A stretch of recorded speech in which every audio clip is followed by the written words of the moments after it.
내가 주 안에서 크게 기뻐함은 너희가 나를 생각하던 것이 이제 다시 싹이 나미니 너희가 또한 이를 위하여 생각은 하였으나 기회가 없었느니라.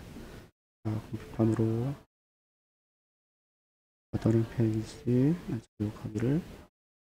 나는 비천에 처한 줄도 알고 풍부에 처한 줄도 알아. 모든 일 곧 배부름과 배고픔과 풍부와 궁핍에도 처할 줄 아는 일체의 비결을 배웠노라.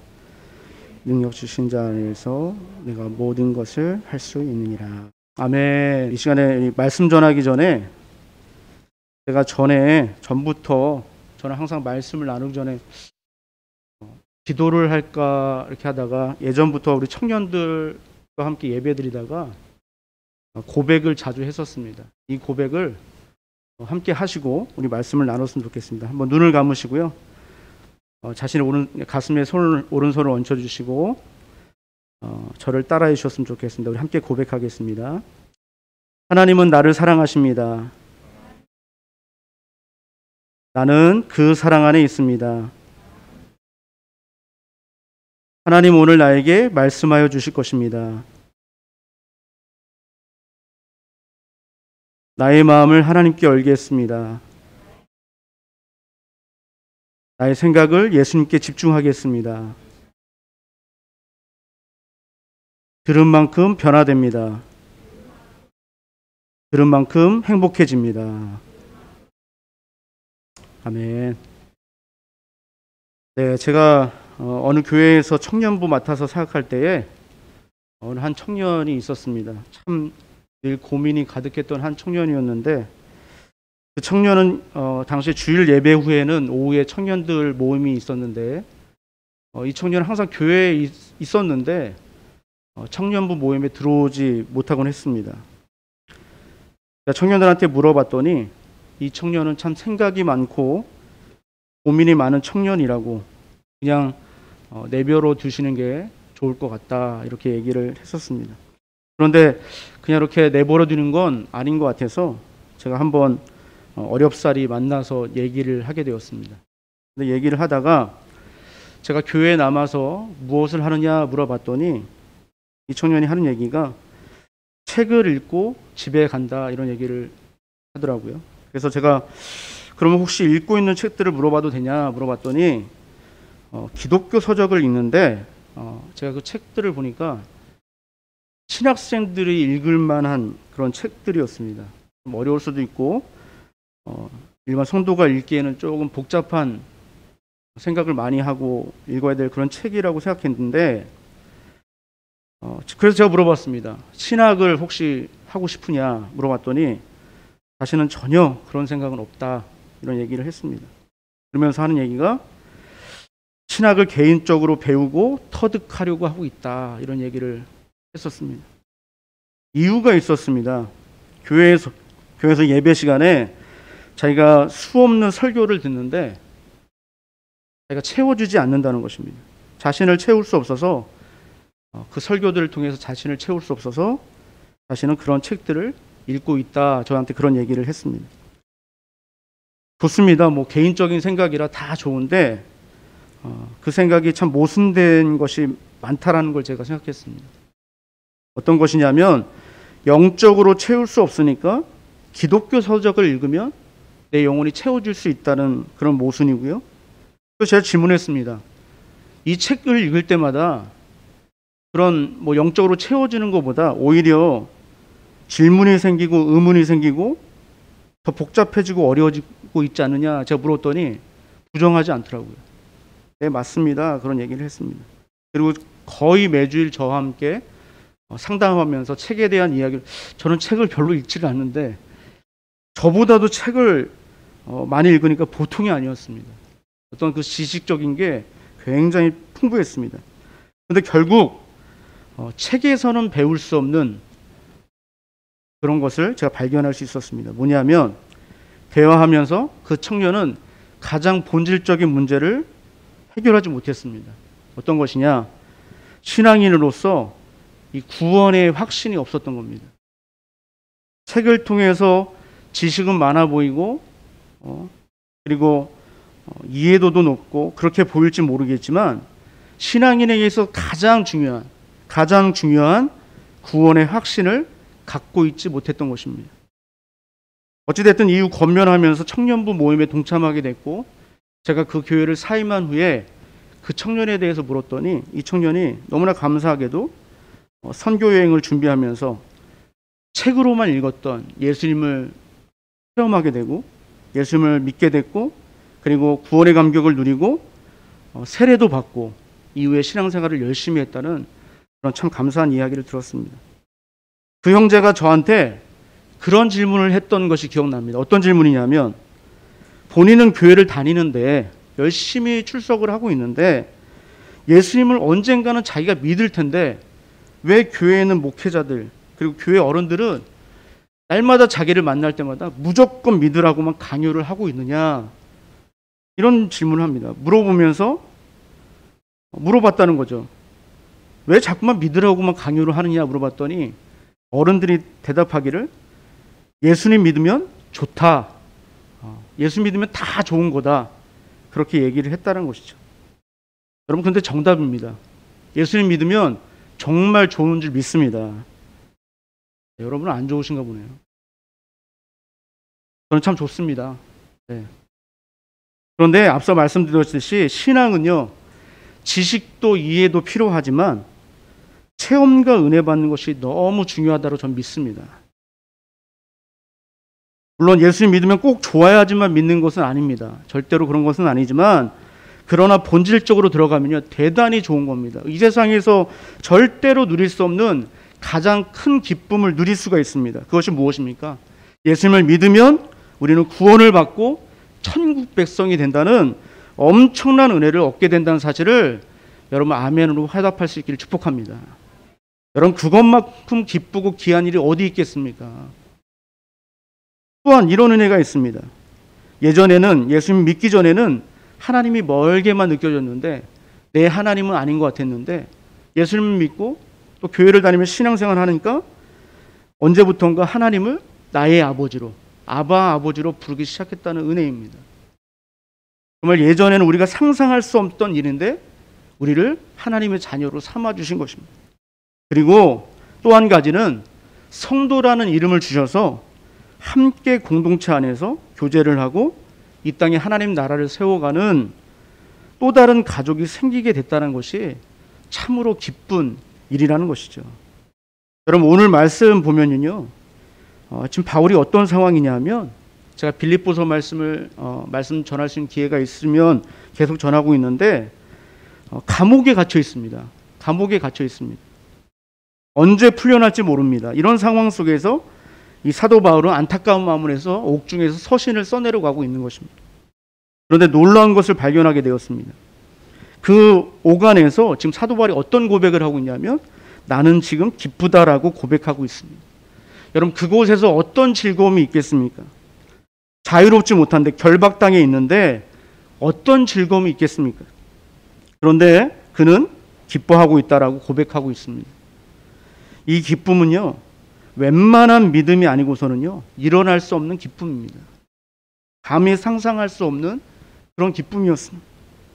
은혜를 체험하고 영적으로 경험하지 못한 자는 말할 수 없는 그런 기쁨이었습니다.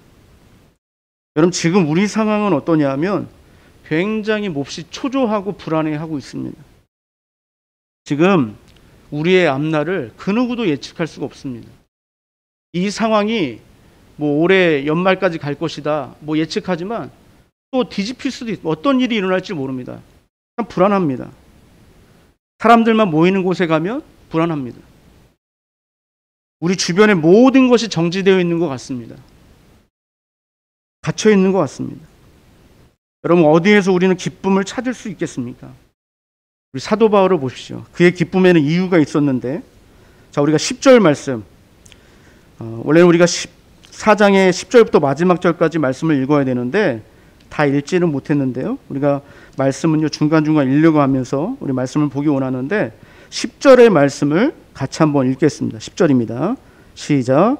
내가 주 안에서 크게 기뻐함은 너희가 나를 생각하던 것이 이제 다시 싹이 나미니 너희가 또한 이를 위하여 생각은 하였으나 기회가 없었느니라. 아멘. 어떤 기쁨을 사도 바울이 누리고 있냐면 바로 빌립보 성도들이 선물했습니다. 헌금이었습니다. 헌금. 여러분, 막연한 기쁨이 아니라 실질적인 기쁨이죠. 물질이라는 이 돈이 생겼습니다. 여러분, 여러분들도 돈이 생기면 기쁘지 않습니까? 아니세요? 네. 안 기쁘세요? 네. 사도 바울도 인간이었습니다. 사람이었습니다.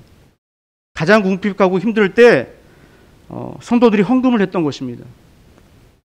너무너무 기뻤습니다. 어려운 상황 속에 수감 생활 중에 성도들의 도움이 손길이 있었다는 것이 너무너무 기뻤습니다. 여러분, 그 헌금을 했다는 것 자체, 정말 이 성도들이 자신을 얼마나 사랑하고 있고 그리워하고 있는가를 다시 한번 감사하면서 놀라기도 하면서 기쁘다고 지금 고백하고 있는 것입니다. 그러면서 감옥에 있는 동안, 감옥에 있는데 어떻게 헌금을 받을 수 있겠습니까? 동역자 에바브로디도를 통해서 전해졌습니다. 여러분, 그것이 얼마나 귀한 것일까. 자신들도 넉넉하지 못합니다. 궁핍합니다. 어려운 상황 속에 있는데 감옥에 있는 안타까운 전도자를 위해서 그렇게 3, 4, 5 이렇게 모아서 선교를 위해서 사랑으로 드려진 예물이, 그 예물 때문에 지금 사도 바울이 너무나 감격하고 있는 것입니다. 제가 이 말씀을 준비하면서요, 필리핀 선교사님이 또 생각났습니다. 참 그립습니다. 필리핀 선교 여행을 갔을 때 선교사님하고 밤을 새면서 이야기를 나눴던 적이 있습니다. 교회에 대해서, 앞으로 선교에 대해서 사역의 이야기를 나눴습니다.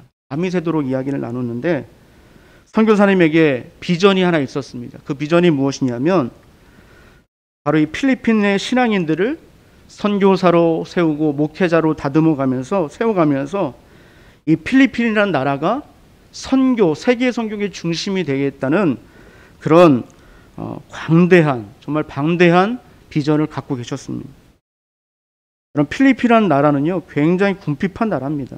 어떻게 그 나라가 세계 선교의 중심이 될 수 있다는 것입니다. 이 필리핀이라는 나라를 하나님께 드리고자 하는 꿈이었습니다. 저는 이 얘기를 듣자마자 어떤 마음을 가졌냐면 두 가지 마음을 꾸며, 첫 번째는 에이, 말도 안 돼. 또 한 가지는 뭐냐면 반드시 이루어질 것이라는 확신이었습니다. 저는 말도 안 돼가 아니라 반드시 이루어질 거라는 저는 확신을 가졌습니다.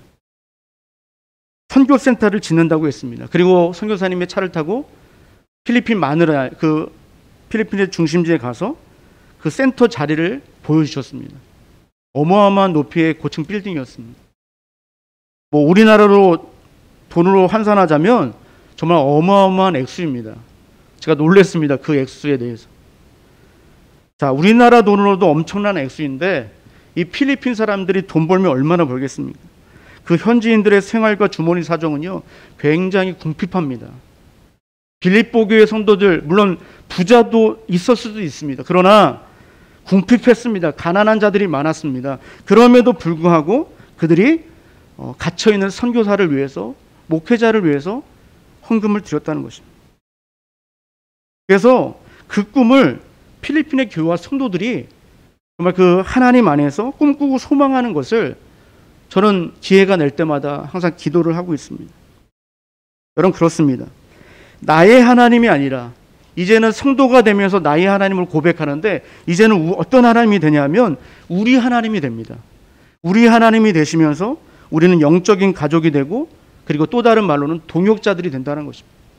동역자들이 모아지면 어떤 꿈을 꾸게 되냐면, 우리는 예전에는 내 꿈과 내 가족과 내 것만을 위해서 꿈꿨다면 우리 하나님이 되시면 우리는 가족이 되면서 바로 이런 꿈을 꾸게 된다는 것입니다. 하나님 나라의 꿈을 꾸게 된다는 사실을 여러분 믿으시길 축복합니다. 지금 우리는 꿈을 못 꿀 것 같습니다. 이 상황이 어떻게 될지 잘 모아지지도 못하고, 인원 제한도 하고, 나라에서는 교회에 찾아와서 인원을 제한하겠다 이런 얘기를 계속 하고 있지만 어떻게 우리가 하나님 나라를 꿈꿀 수 있겠습니까? 그러나 우리는 그럼에도 불구하고 하나님의 나라를 꿈꿀 줄 믿습니다.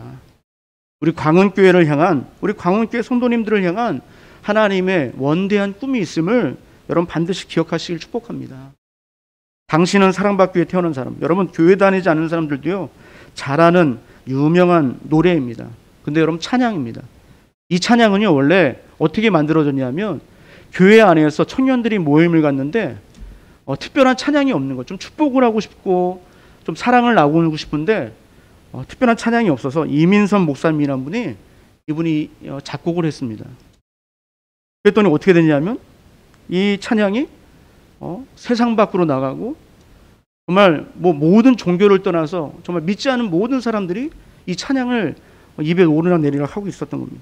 그런데 여러분, 이 찬양을 잘 보시면 사랑을 고백합니다. 어떤 사랑이냐면 오늘 바울이 고백하고 있는 하나님의 자녀가 되어 믿는 자들이 한 형제요 자매가 됐으니 하나님 자녀로서 서로 당신은 사랑받기에 마땅하다라고 고백하고 있는 그런 축복하는 노래라는 것입니다.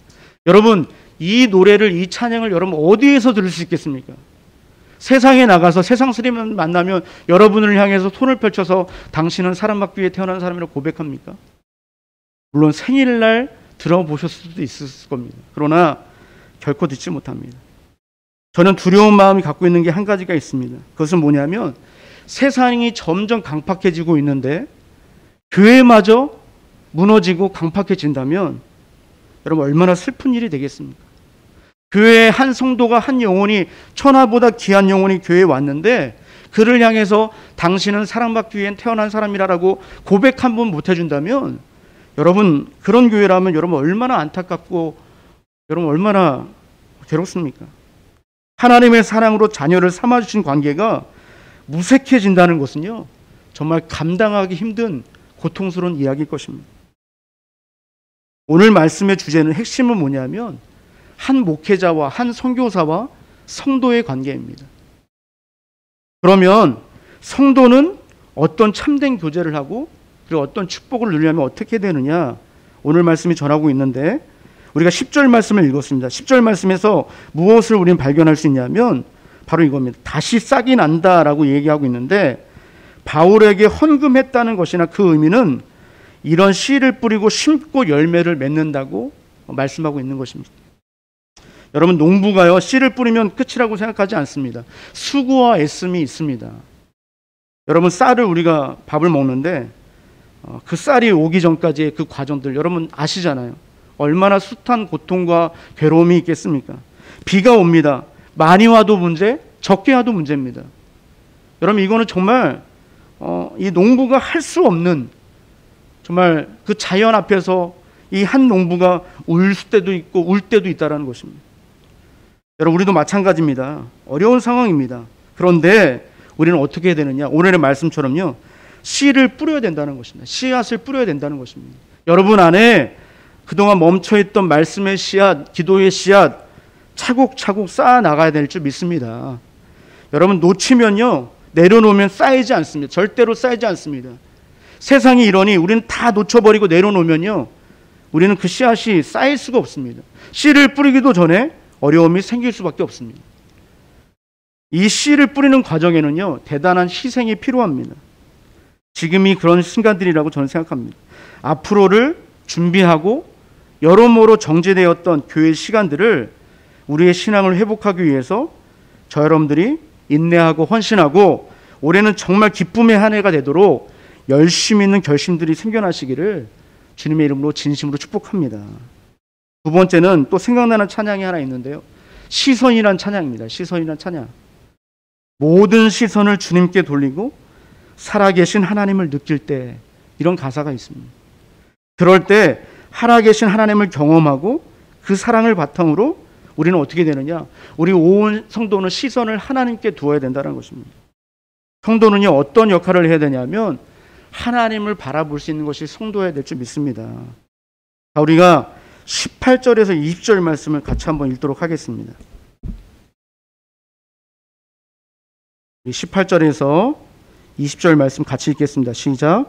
내게는 모든 것이 있고 또 풍부한지라 에바브로 디도편에 너희가 준 것을 받음으로 내가 풍족하니 이는 받으실 만한 향기로운 제물이요 하나님을 기쁘시게 한 것이라.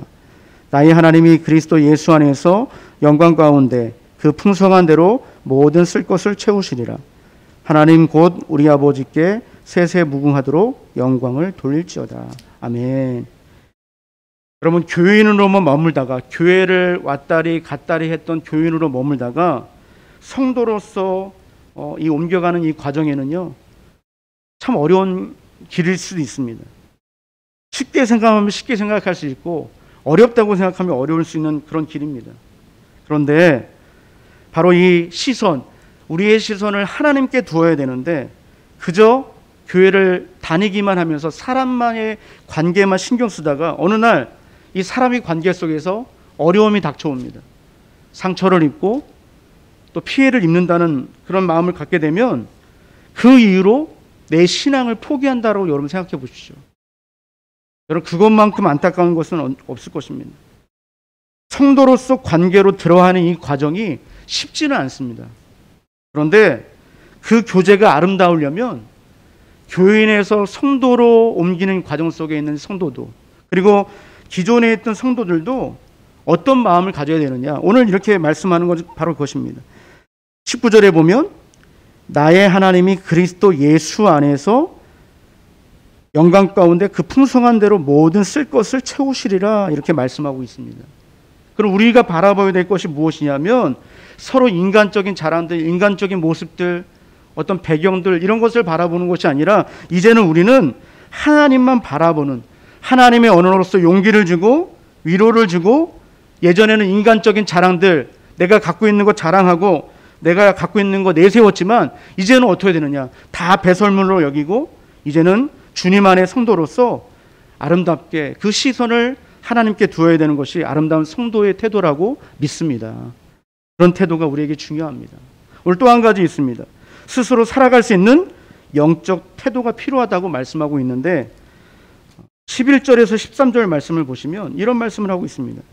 나는 자족하기를 배웠고 풍부에 처하기를 배웠다. 그러면서 13절에 뭐라고 말씀하느냐, 내게 능력 주신 이 안에서 내가 모든 것을 할 수 있다라고 말씀합니다. 저 여러분들, 내게 능력 주신 이 안에서 모든 것을 할 수 있으리라 믿습니다. 아멘. 네, 할 수 있으리라 믿습니다. 물질이 필요하긴 합니다. 그런데 이런저런 변명을 늘어놓지 않고 사도 바울은 이렇게 고백합니다. 나는 스스로 자족하기를 배웠고 풍족함도 또 어려움도 경험했다라고 고백합니다. 자, 여러분, 이 자족이란 단어가 우리가 좀 기억을 해봐야 되는데요, 이 사도 바울은 이 자족을 위해서 다른 일을 했었습니다. 사역만 하다 보니까 여러분 배고프고 굶주리고 어려움을 당하잖아요. 그러니까 다른 일을 했죠. 여러분 알다시피. 여러분, 자기를 억누르면서 아무것도 하지 말자라는 게 아니라 영적으로 은혜가 임하니까 일체의 비결을 배워갔다라고 했습니다. 배가 고파도 굶주려도 자족하기를 힘썼고, 그리고 다시 일어서고 다시 할 수 있다라는 믿음을 가졌다는 것이죠. 영적 상태도 마찬가지입니다. 여러분, 영적 상태, 누군가가 나한테 해주겠지가 아니라 누군가가, 물론 나를 도와주고 신앙에 정말 우리 초신자들, 교인으로 머무르는 자들에게는 많은 도움이 필요합니다. 그런데 언제까지 거기에 머물러 있겠습니까? 영적인 상태가 항상 어린아이로 머물러 있다면 여러분 얼마나 안타까운 겁니까? 그런데 영적인 깨달음이 있을 때 경험하는 자족을 이야기하고 있습니다. 어떤 자족이냐면 하나님의 살아계심을 느끼고요, 그리고 하나님이 나에게 역사하심을 느끼고 주님의 은혜를 경험한다는 것입니다. 그래서 갖고 싶은 거 있어도 쓰지 않고, 정말 내가 다 쓰고 싶어도 그거를 누구한테 드리냐면 하나님께 올려드린다는 것이죠. 여러분, 선교지 얘기를 드렸지만 또 얼마 전에 우리 교회가 돕는 캄보디아 선교사님의 사역 보고를 우리도 보았지만, 이 선교사님들의 사역들은요 정말 현장에 가면 아, 이것이 자족이구나라고 할 정도로 그 단어가 뼈저리게 느껴집니다. 성경적인 자족, 우리는 이렇게 얘기할 수 있을 것입니다. 일하고 돈 버는 것을 자족이라고 얘기할 수 있습니다. 맞습니다. 그것도 자족입니다. 본질적으로 맞습니다. 그런데 오늘 말씀에서 말씀하고 있는 자족은 무엇이냐면 하나님의 은혜를 누리는 천국 백성으로서 내가 마땅히 하나님 앞에 드려야 될 것들이 많다라는 그 자족을 이야기하고 있는 것입니다.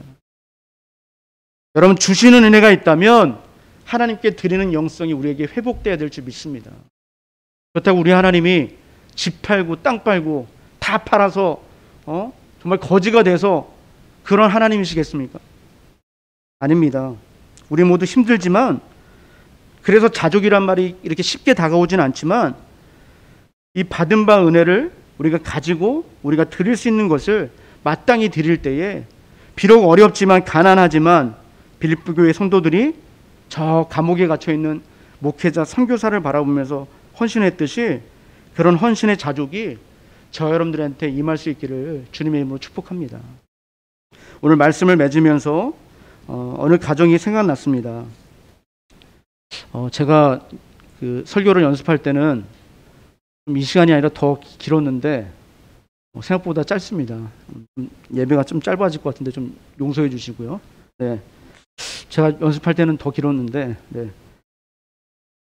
어느 가정의 이야기가 생각나는데요. 제가 몇 년 전에 그 어느 가정에 신방을 갔습니다. 신방 갔는데 당시 부부는요 30대 젊은 부부였습니다. 그리고 어린 딸이 하나 있었는데 얘기를 하다가 비전을 서로 나눴습니다. 이 부부는 함께 비전을 꿈꾸고 있는 것이 있다라고 했습니다. 그러면서 그 비전이 무엇이냐면 자신은 개인적으로 부부로서 100명의 선교사님들을 후원하고 싶습니다라는 비전을 저에게 주었습니다. 그리고 당시에 10여 명의 선교사님들을 후원하고 있다라고 얘기했었습니다. 저는 그분과 좀 친밀하게 지냈었는데 처음 듣는 얘기였습니다. 신방을 가서. 굉장히 놀랐습니다. 그래서 저도 말씀드렸습니다. 이렇게 얘기했습니다. 저도 후원해 주시고 도와주십시오. 얘기했습니다. 그러면 11명이 되겠네요 라고 얘기했습니다. 그런데 제가 진담반 농담반으로 이렇게 얘기를 했지만 이 부부가 아주 진지하게 얘기했습니다. 당연히 그래야죠. 너무 감사했습니다. 말씀만이라도 감사했는데 당연히 연락은 없습니다. 네, 연락은 없습니다. 아닙니다. 괜찮습니다. 연락을 안 해도 괜찮습니다. 그 비전이 그 젊은 부분을 통해서 이루어 나가실 것이라 지금도 생각나면 기도합니다. 그렇습니다. 그 부부가 넉넉해서 100명의 선교사님들을 후원할 수 있겠습니까? 그분들의 어떤 경제적인 상황은 저는 전혀 모르지만 그 비전이 참으로 아름답다라는 생각을 가졌습니다. 여러분, 이런 것이 비전이라고 저는 믿습니다.